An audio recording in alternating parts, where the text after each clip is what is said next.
On peut commencer à donner de l'argent de poche vers 6-7 ans, avec un billet de 500 ou de 1000 francs par semaine. C'est un premier rapport avec l'argent, ça reste symbolique et ça peut s'accompagner d'une tirelire ou d'un porte-monnaie pour conserver cette somme. Vous allez le conseiller sur l'utilisation de cet argent, lui donner des règles claires, mais pas systématiquement. Il est important qu'il apprenne de ses erreurs. Il va ainsi apprendre à faire des choix, à trier ses désirs, mais également à gérer ses frustrations et à développer sa patience. Il est important de ne pas récompenser votre enfant quand il participe à la maison, c'est normal. Et ceci va de même lorsqu'il ramène une bonne note de l'école. Toutefois, on peut faire des exceptions lorsqu'il participe à une tâche longue et difficile ou à la suite d'examens ou de compositions réussies. L'argent de poche ne doit pas être un moyen de punition ou de chantage entre vous. En tant qu'adulte, vous vous êtes engagé à donner une certaine somme à une date précise et ceci qu'importe son comportement ou l'état de votre relation. Vers 8-10 ans, votre enfant acquiert la conscience du temps. Vous pouvez passer d'une somme hebdomadaire à une somme mensuelle, par exemple à la hauteur de 6 000 à 10 000 francs par mois. Le but de l'argent de poche est qu'il acquiert la conscience de l'argent. On ne prend conscience de la valeur des choses que lorsqu'on les paye soi-même.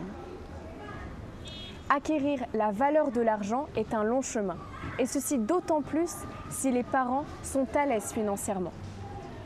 Pour ce faire, vous devez faire preuve de franchise, faire preuve de transparence budgétaire, chiffrer par exemple le prix de la location ou encore le prix du carburant tous les mois, et dire à votre enfant que vous mettez régulièrement de l'argent de côté pour faire face aux imprévus. Gardez en tête que votre enfant pensera toujours que vous gagnez beaucoup plus qu'il n'en est réellement.